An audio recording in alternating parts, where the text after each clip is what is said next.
Thank you, Comsec, and welcome to our resource persons. So before we start, may I recognize the Honorable Alvarado, Vice Chairman of the Committee on Public Accounts. Vice Chairman Alvarado is recognized. Maraming salamat, Chairman Mike Defensor. Sa lahat po ng mga miyembro ng committee ito at siyempre sa ating minamahal Speaker Alan Cayetano, sa ating mga guest ngayong araw na ito, lalong-lalo na sa mga DFA na bago pa man po mag-alauna ay nandito na sa kay Yusek Sara at sa kanyang staff. Sa lahat ng ating mga kababayan na nanonood, mga nagmamahal sa mga OFW, magandang araw po sa inyong lahat. Alam niyo po nung nakaraang hearing ay napag-usapan natin na daan-daang libong OFW ang na-stranded sa iba't ibang bansa, lalong-lalo na sa Middle East. May mga Pilipino na na-stranded sa bansang Vietnam, meron sa Hong Kong, pero talaga ang concentration ay nandyan sa UAE, sa Jeddah, sa Dubai, sa Kuwait, sa Saudi. At ilan po sa ating mga minamahal na OFW, hindi lang mga taga Bulacan, pati po kasama na lahat mga OFW sa bansang Pilipinas, ay nauna pong lumapit o humingi ng tulong sa Facebook page po ng inyong Kong Kuya Jose Antonio R.C. Alvarado. At ang 11 po sa kanila, yung una pong 11 na nag-comment o yung nagbigay ng kanilang buong pangalan, address, contact number, ay naipasa po natin sa DFA noong June 26, yung una po natin na hearing mismo. At kami naman po ay nagpapasalamat sa DFA kasi lahat po nung 11 na kauna-unahan na nagpasa ng paghihingi ng tulong, lahat ay natawagan na ng DFA. At kinausap po namin muli yung 11 tao na to. Sabi po nila, opo, kami po ay natawagan na ng DFA, siyempre through the efforts of Yusek Sara Ariola at siyempre ng kanilang DFA Secretary Teddy Boy Locsin. Kasama na po lahat ng mga ambassador na tumutulong po sa ating mga kababayan. Out of 11 po, mula po doon sa 11, dalawa po ang nagsabi na natulungan sila ng DFA upang magkaroon ng ticket. At yun naman pong susunod, kasi nga po na ipasa natin sa DFA, marami pang susunod, mas marami po yung naibigay natin na listahan sa DFA. 44 na po yata yung susunod at mukhang mas marami pa yung susunod, Yusek Sara. Sana po ay wag po kayo mapagod sa pagtulong sa ating mga kababayan, lalong-lalo na yung mga hirap na sa pagkaka-stranded po nila. At si Arnie Cruz tsaka si John Lester Dimano, sila po yung nagsabi sa amin na si Arnie Cruz may ticket na nabigyan na ng DFA, July 17 yung schedule niya ng pag-uwi. At si John Lester Dimano naman, ang schedule niya ng pag-uwi ay July 24 na. Maraming salamat po, DFA. Alam po natin na daan-daan libo po yung ating mga minamahal na OFW. At sabi po ni Yusek Sara sa akin, bago magsimula yung briefing po natin ngayong araw na ito, ay bago yata matapos itong buwan na to ay 100,000 ang target po ninyo na maipauwi. At sana po ay magkatotoo. Yun nga lang po, may nalaman po ang inyong Kuya Jonathan na bagong kinakaharap na problema ng ating mga kababayan na OFW, lalong-lalo na yung mga nandoon sa United Arab Emirates. Ano po? Dahil ang sabi po ng ilan sa mga nag-comment po sa page ng inyong Kuya Jonathan si Alvarado, ay nagbago daw po ang bansang UAE sa kanilang policy, sa kanilang visa. Ang karamihan daw po ng ating mga kababayan ay mapapatawan ng overstaying fees dahil sa bagong polisiya na ito. At kahit may ticket na sila para makauwi, hindi daw sila makakalabas ng UAE kung hindi mababayaran. Yung parang fine yata yun dahil nag-overstaying. Pero ako naman po yung naniniwala na sila ay nakapag-overstaying lamang dahil nagka-problema sa COVID. At kung hindi naman nagka-problema sa COVID, sana ay yung iba ay agad nang makakauwi. Yusek Sara, o sa ating mga kasama po sa DFA, alam na po ba natin yung issue po na ito sa pagpapalit po ng polisiya ng UAE? At ano po ba yung mga hakbang na maaaring gawin ng ating pamahalaan upang po matulungan yung ating mga kababayan na sabi nga ay mapapatawan na naman ng panibagong fees sa bansang iyan. Yusek Sara. Mr. Chair, good afternoon. Deputy Speaker C. Alvarado, good afternoon, and the other honorable members of Congress. Actually, sir, we talked to our post in UAE, and they said they canceled because originally they could stay until December, and then the policy was canceled. What we usually do for this is we also pay for the overstaying fees, just to for us to be able to help our kababayans. Ang challenge lang po dito, kasi yung pera sa repatriation, napupunta rin sa fines. Pero kasi wala po talaga tayo magagawa dahil policy po yan ng country of destination. Ang kailangan lang po nilang gawin, ipagbigay alam sa embahada. We have an embassy po sa Abu Dhabi at may konsulado tayo sa Dubai. Kasi po ang pinaka-kailangan mangyari is mapauwi po sila as fast as we can. Although medyo nalulungkot po kami kasi malaking tulong na po yung extension eh. Pero ngayon dahil may fees pa, yung depleted nating resources mas lalong madideplete. Pero wag po sila mag-alala hanggang sa kahuli-hulihan pong sentimo na meron ng DFA gagamitin po natin to repatriate everyone, sir. Mr. Chair, maaari po bang makiusap ang DFA na yung unang usapan na lang na pinagbigyan yung ating mga kababayan hanggang December ay hindi magcha-charge yung UAE ng fee? Maaari po ba nating maipilit po yung unang usapan na ito, Mr. Chair? Mr. Chair, Your Honor, we'll do our best to make representations with the host country. I don't really know the reason for the change in policy midway because it has added to the sufferings of our people. But ayaw naman natin na pag-isipan pa to ng ating mga kababayan dahil nahihirapan na po sila. Pero gagawin po natin lahat ng ating makakaya. Mas ang pinakamahalaga po ngayon, mapauwi po sila. Kaya po yung may mga tickets na malapit na at may fines sila, kailangan po makipag-ugnayan sila sa ating consulate tsaka sa ating embassy para po mapaghandaan po namin yung pagbabayad dun sa overstaying fees. Kasi ano po siya talaga, mahirap po yung on the day itself eh. Baka hindi po talaga namin kayanin yon. So kailangan po at least 1 week ahead or kung pwede kung 1 month ahead kung kakayanin po nila. Kasi ang priority po natin ngayon maiuwi po sila because the longer they stay there, the bigger the problem would be, sir.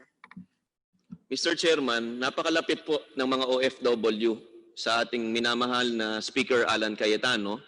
At sa katunayan, si Speaker Alan po ay dating sekretary ng DFA. At ang atin po mga kababayan na OFW, sabi nga natin, mga bayani ng bayan. Pero ngayon ay nahihirapan. Alam ko naman po na ginagawa ng DFA, lalong-lalo na ni Yusek Sara Ariola, ang lahat ng magagawa nito para sa ating mga kababayan. Ilalagay ko na lamang po ang aking panawagan sa ating mga kasamang OFW, sa ating mga kapatid na OFW na nasa UAE. Narinig nyo na po yung sinabi ng DFA na kung maaari, kahit po kayo ay may ticket na, makipag-ugnayan pa rin kayo sa embahada ng Pilipinas sa Abu Dhabi. Para po kung sakali man na kayo ay may overstaying fine, malayo pa lamang po ang schedule ninyo sa pagbalik sa Pilipinas, ay matulungan na kayo kaagad ng ating embahada ng DFA sa Abu Dhabi. Sapagkat kung sa araw na mismo na kayo ay aalis ay malalaman nyo na kayo pala ay may problema at hindi nyo mababayaran agad, mahihirapan daw po ni Yusek Ariola na matulungan pa kayo ng DFA kung mismong sa araw na iyon kayo lalapit. Sana po sa ating mga kababayan na OFW, maging maaga po tayo. At ako naman po ay naniniwala pag sinabi po ni Yusek Ariola na pipilitin ng DFA na tutulong. Talaga naman pong kilala ko po ang puso nitong mga taong ito. Nasubukan na po natin at nakailang lapit na po tayo sa ating mga kababayan para sa mas mabilis at maayos na pagpapauwi ay nabibigyan po ng solusyon ng DFA. Maraming salamat po DFA Alam ko po mahaba pa yung laban para pumapauwi lahat ng ating mga kababayan. Ngunit buo po ang suporta ng committee ito sa DFA at sa mga ahensya na tumutulong sa ating mga kapatid na OFW. Maraming salamat, Mr. Chair.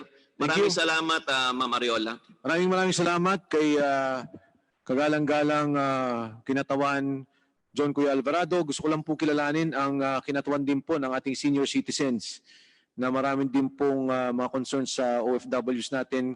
Congressman Jun Datol, nandito po sa atin sa plenaryo, hindi po nawawala yan. At kasama rin po natin na pumasok sa Zoom si Congresswoman Dr. Maricel Nagano. And so with that, maybe we can start with the DFA presentation para update din yung ating mga kasama sa Zoom.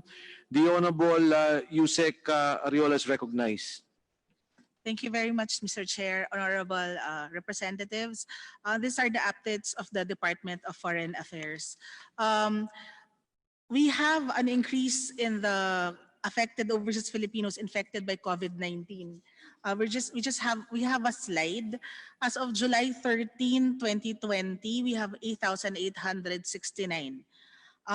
Majority of whom come from the Middle East. 6,429 are infected.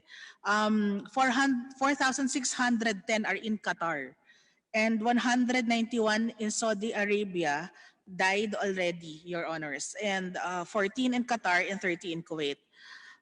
For Europe, we have 1,053.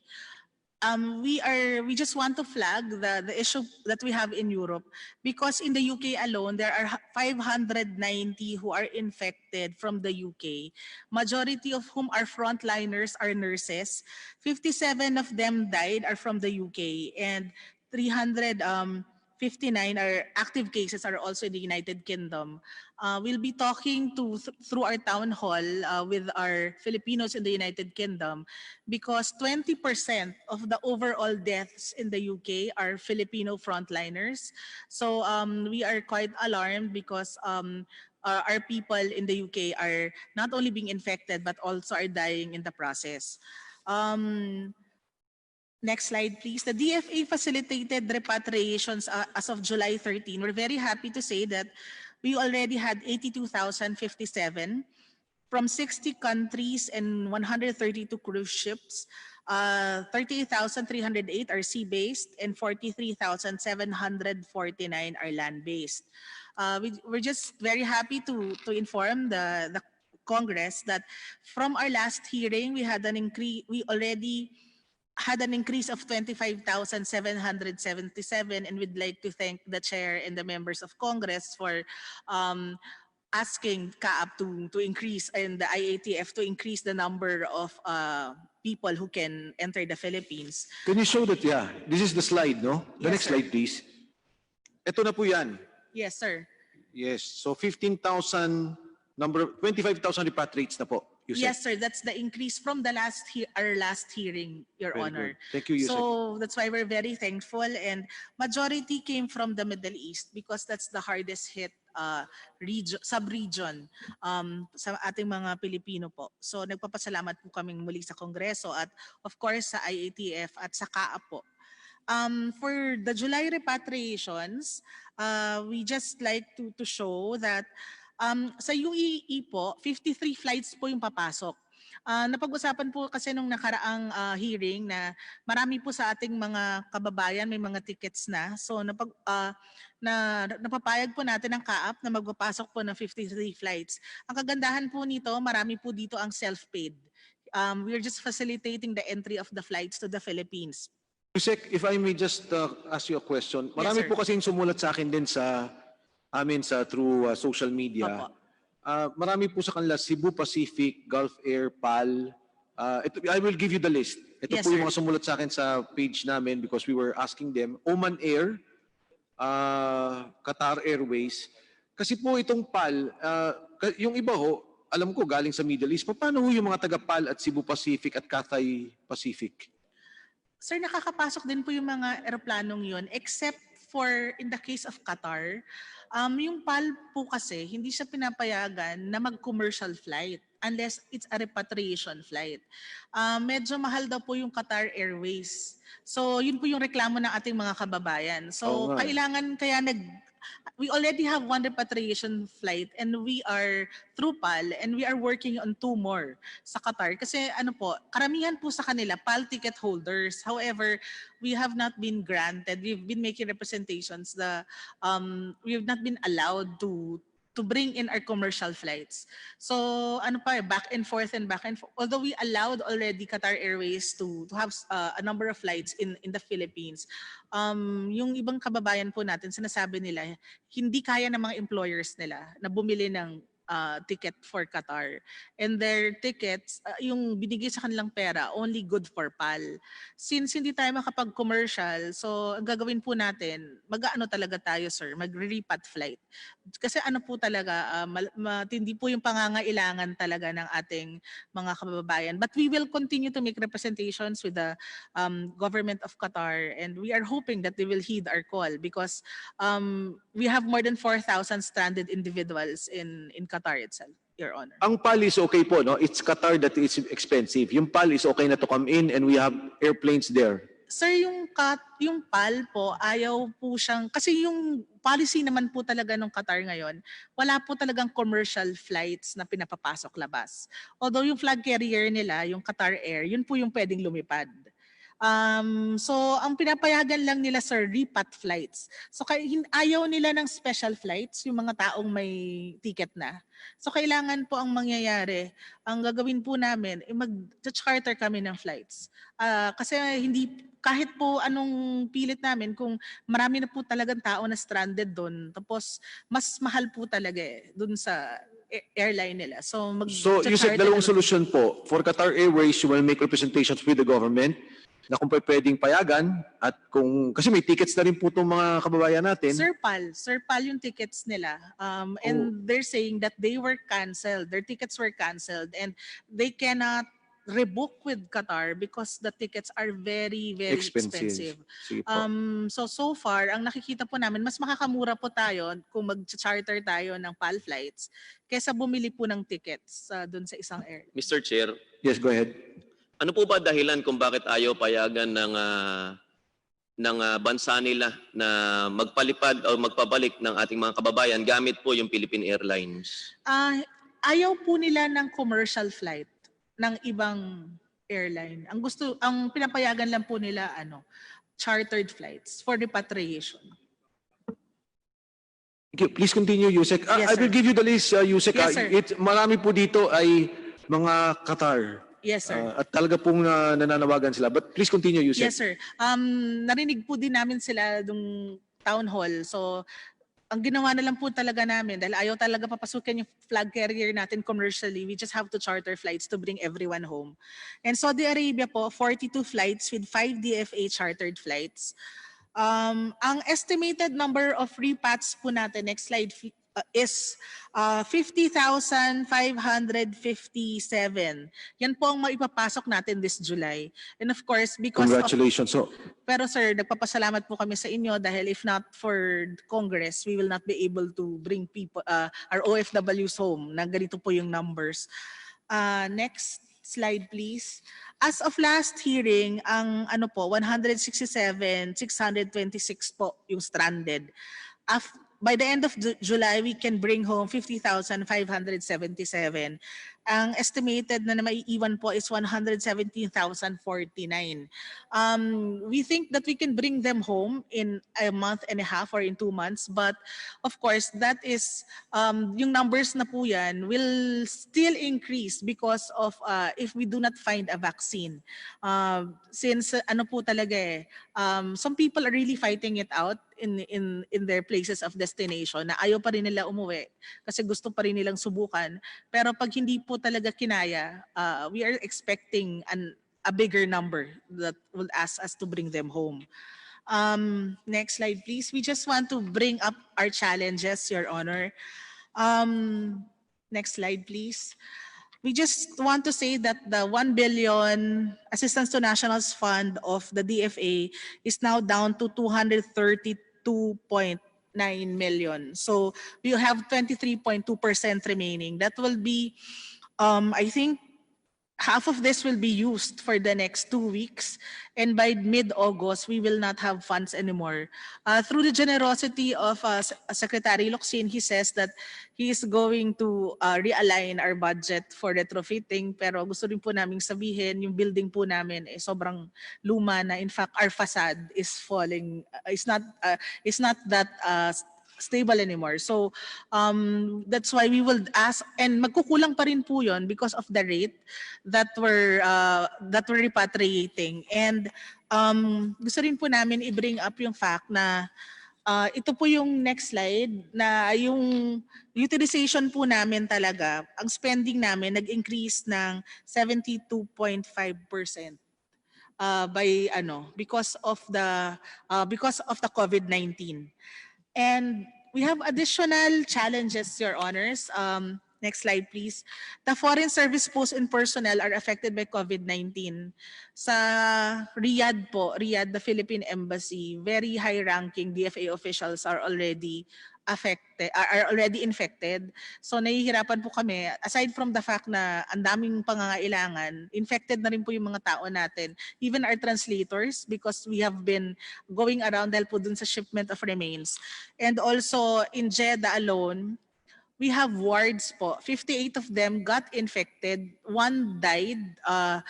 He collapsed inside the comfort room and he was dead on arrival in the hospital. And 57 of the wards are infected. And we have to get new shelters, Your Honor, and new quarantine sites, and to have funding for testing, because our wards, our shelters all over the Middle East are not ready for this COVID pandemic. Some of them have to share beds.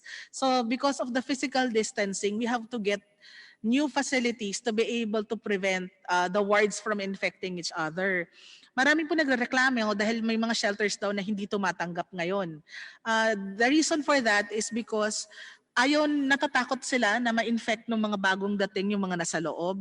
But at the same time, the need to have also parang a halfway house for those who are new wards, so that we would be able to facilitate the needs of our kababayan. So medyo mahirap po yun, and funding and testing for quarantine sites po ng post. And before I finish our presentation, we just like to say some good practices and the silver lining in this.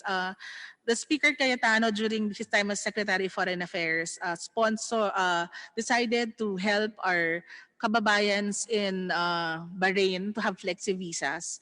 Fortunately, those with flexi visas were given by Bahrain $238 each, pantawid po. So parang and nabubuhay sila ngayon kasi wala silang employer, they're freelance.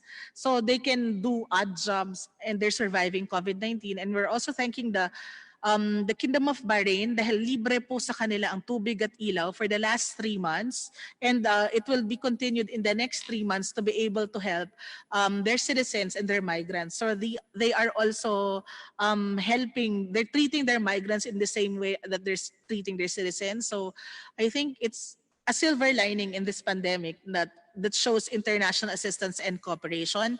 And lastly, we'd like to commend the Governor of Pampanga. We have a very short video. Sumasalubong na po sila sa airport. Meron po silang mga tao na sumasalubong sa kanilang mga constituents. Tapos hindi na po sila nag-undergo ng testing sa airport, and they test them in their RT-PCR testing sites in Pampanga. I think we are asking if the other local governments can do this, those that have the capacity. Malaki po siyang tulong sa national government, and we just like to commend them. Since July 7 po, kasabay na po namin sila sa airports sa pagsalubong po sa ating mga kababayan. Maraming salamat po. It's only a 2 to 3 minute clip, sir. Yes, please. Yeah.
Thank you very much, Your Honor. Thank you, Yusek Sara. Well, first and foremost, we would like to send our regards, and the committee sends its commendation to the provincial government of Pampanga. I think, Yusek, itong mga ganitong gawain ng mga local governments and including the other countries who have treated their OFWs well, baka po dapat din magkaroon ng recognition at pasalamat tayo sa kanila. If you can send us the data on this, we can inform the Speaker, our majority floor leader, na magpasalamat din po tayo sa ibang bansa sa pagpapakita ng magandang pakikisama at pagtulong sa ating mga kababayan abroad. Pangalawa ho, congratulations po sa inyo dito po sa inyong programa. And Yusek, ikaklaro ko lang po, no? Balik lang po natin yung slide doon sa kanina. You committed 50,000 this month. So 50,000 po tayo this month. Pero may naiwan pa rin po tayong 117,000. So hopefully, June, July, by early August, tapos na po tayo. Hopefully. Yes, Your Honor. Hopefully I think by the end of August, that's 117,000. Yes, Your Honor. We can do that with the assistance of the other government agencies, Your Honor. Opo. Kung maaari po siguro, ma'am, baka pwedeng magkaroon kayo ng isang page o isa pong platform kung pwedeng i-announce. Kasi ang nakukuha ko po parating balita, pupunta sila sa airport tapos canceled. O tatawag sila tapos canceled. At least kung may announcement na, I'm sure may ginagawa silang announcement dun sa kanilang lugar, but I somehow may coordination tayo directly with the people concerned, not just with the respective embassies, although the embassies are doing their jobs, but katulad nga sa Riyadh, na bigla silang walang access, ano po yung magiging access ng ating mga kababayan para malaman yung impormasyon kung kailan yung flights nila? Actually, Your Honor, all embassies and posts that allow Facebook to kasi meron pong mga post na bawal ang may countries na bawal ang Facebook. Naka-announce po 'yon sa kanilang mga Facebook pages. And I think one of the good practices now, which Riyadh is doing also in Jeddah, they're in close contact with their community leaders. Tapos ito pong tapos siya nagre-relay information. So sobra pong importante ngayon ng social media para po mag-disseminate tayo ng information. And of course, the DFA has OFW Help. It's a Facebook page. We also give announcements there, Your Honor. We just also I would like to take this opportunity na sabihan din po yung ating mga kababayan na pag naman po silang masyadong magalit dun sa mga embahada at konsulado na hindi po makasagot ng telepono tsaka hindi makasagot. Kung hindi po, meron po kaming sariling OFW Help is 24/7 na meron po talagang it's supposed to support our posts kasi po medyo overwhelmed na po yung mga tao natin at very limited din po yung number ng mga diplomats natin sa post kaya medyo nahihirapan din po sila na sumagot pero kami po, meron po kaming mga hotlines at meron din po kaming Facebook page na pwede nilang puntahan directly. Sige po. So pag-summarize lang po dun sa binanggit ng DFA, magmula po nung ating June 26 hearing, nanawagan po tayo sa CAAP, kasama po natin ang ating buting Speaker Alan Cayetano. 53 flights na po ang pinayagan from the UAE, from Qatar, 21 flights, with 3 DFA chartered flights. From Saudi Arabia, 42 flights with 5 DFA chartered flights. Pagdating po ngayong July, meron po tayong 50,000 na inaasahan natin bago matapos. At batay po dito, meron pa rin tayong natitirang 117,000. Ngayon ma'am, kanina binanggit mo yung may mga COVID. Nag-uusap nga kami kanina ni Vice Chairman Alvarado. Paano naman po yung ating mga kababayan na may sakit? Ano po ang sitwasyon nila doon? At meron po ba tayong pag-alalay? Actually, Your Honor, DOLE is giving assistance to financial assistance dun po sa may mga COVID. But the embassy, of course, if they do not have insurance or their employers do not take care of them, we take care of them, Your Honor. We use also the Assistance to Nationals Fund. But now, sir, the biggest problem of DFA now is Jeddah because the wards are infected. So we need to be able to isolate them. Kasi po yung structure ng Consulate General, yung shelter ay nasa loob po ng konsulado. So magkakatabi po yung building. Yung male shelter, malapit po dun sa female shelter. And all our diplomats and lahat po talaga nandun sila sa isang compound. So we have to be able, they already asked us for a fund request, which we will grant. But we are seeing that this is going to be a problem not only in Jeddah, but in all other posts that have shelters. Kasi po talaga, siksikan po talaga yung mga tao sa shelter. So we have to, parang yung mga we heal as one centers, Your Honor. Kasi kung nagsishare sila ng bed o nagsishare talaga sila ng facilities, maghahawa-hawa po talaga. And 57 wards na infected is a very, very big number po, Your Honor. Thank you, Yusek Riola. I'd like to first recognize our distinguished minority floor leader, the Honorable Benny Abante. Good afternoon,